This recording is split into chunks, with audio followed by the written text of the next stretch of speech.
Bien aimé, eh bien nous en arrivons à la deuxième question aussi cruciale que la première. Pourquoi être appelé? À quel fait? Eh bien, nous sommes appelés afin de suivre le Christ. Le Christ, suivre le Christ, pas dans le sens propre du terme, c'est-à-dire le Christ est devant, nous sommes derrière lui, pas du tout. Suivre le Christ dans le sens de l'imiter, l'imiter vraiment dans ce qu'il est, dans ce qu'il fait. Voilà pourquoi être appelé.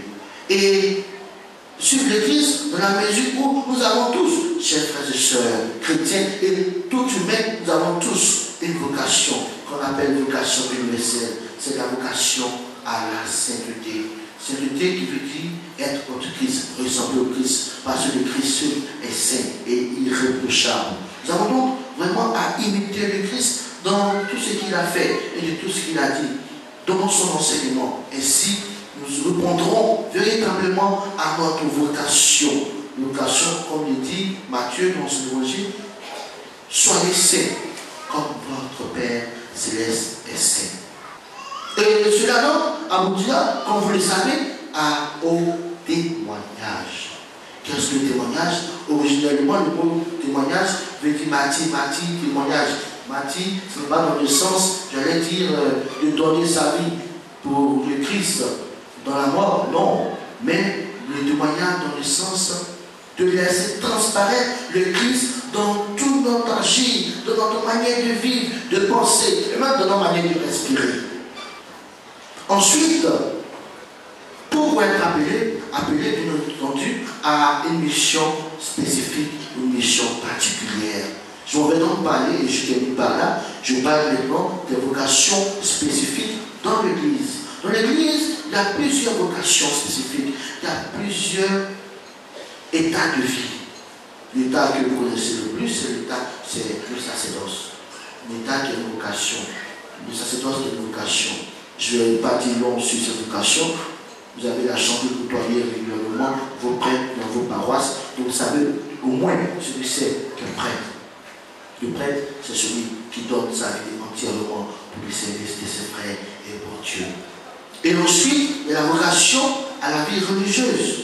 Donc, être religieux ou religieuse. La vie consacrée qui est basée sur les conseils évangéliques, sur la pauvreté, la chasteté et l'obéissance. Certaines vies consacrées religieuses accentuent leur charisme sur et n'importe des conseils évangéliques. Peut-être l'obéissance, peut-être la charité, peut-être la pauvreté.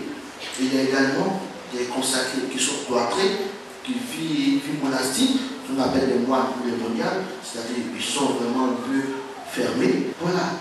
Eh bien, c'est une vocation, c'est un état de vie, la vie religieuse. Certains parmi nous sont certainement appelés à cela. Et puis, il y a le célibat consacré. Ce ne sont pas des religieux ou des religieuses, ce sont des laïcs simplement, qui décident de vivre célibataire, tout simplement.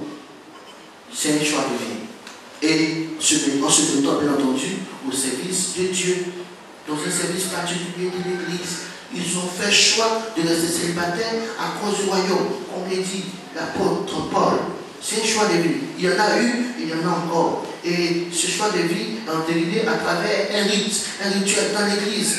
Dans l'Église, où, devant toute la communauté, devant toute l'Église, ils font le feu du célibat, de la chasteté. C'est cela, c'est un état de vie aussi dans l'Église. Ensuite, il y a un autre état qui est semblable au célibat consacré du laïc, c'est l'état du veuvage. Veuvage pas dans le sens de ce que nous faisons après avoir perdu notre conjoint, c'est pas cela. Mais l'état du veuvage dans le sens où, après le décès de son conjoint et de sa conjointe, on décide de ne plus se marier, de vivre célibataire et de consacrer sa vie au service de Dieu et de ses frères. C'est un choix de vie aussi. Parce qu'après la mort de son conjoint et de son conjointe, on a la possibilité de refaire encore notre vie, de se marier. Donc c'est un choix de ne pas se marier, de vivre célibataire. Voilà. C'est un état de veuf ou de veuve. Et c'est un état dans l'Église. Et enfin, la vocation du mariage. Du mariage. Et vous la connaissez, cette vocation. Mais ce que je voudrais dire pour parler de cette vocation, c'est que c'est une vocation parmi tant d'autres. Vocation parmi tant d'autres. Tout le monde ne peut pas se marier. Tout le monde n'est pas appelé à se marier. Et c'est une vérité qu'il faut dire. Ce n'est pas la peine de forcer. C'est une vocation. Tout le monde n'est pas appelé à se marier. Et ce qui est alarmant aussi, c'est que parfois, quand certains parmi nous échouent dans cette vocation, il ne sera pas cette autre vocation. Ce n'est pas une affaire de ping-pong. C'est une affaire de vocation, de choix de vie. Je suis appelé au mariage, alors je me marie. Je suis appelé à la vie consacrée, à la vie religieuse, au sacerdoce, alors je me fais prêtre, je me fais religieux, religieuse. Tout est donc dans l'appel de Dieu. Il s'agit pour nous de savoir discerner véritablement notre vocation, ce à quoi Dieu nous appelle dans l'Église, dans le monde, et demander au Seigneur la force de répondre favorablement à notre vocation. Je termine pour dire encore ceci concernant le mariage. On n'est pas obligé de se marier pour être heureux. On n'est pas obligé de se marier pour être heureux. Parce que ça devient vraiment des problèmes, des fardeaux pour certains de nos frères qui sont tout malheureux, tout tristes et dont la vie n'a plus de sens parce qu'ils ne sont pas mariés. Ce n'est pas une fatalité. Il y a plusieurs états de vie. Il y a plusieurs vocations.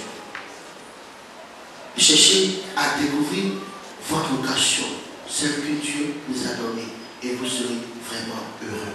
Que le Seigneur nous y aide. Prions donc le Seigneur pour que, effectivement, nous puissions discerner véritablement nos vocations, et que nous puissions vivre cette vocation. Prions également, puisque nous sommes dans la semaine de prière pour l'unité des chrétiens, la semaine écuménique, prions également pour nos frères séparés, pour que nous restions unis dans le Christ, lui qui est le maître de temps de l'histoire, maintenant et pour les siècles des siècles.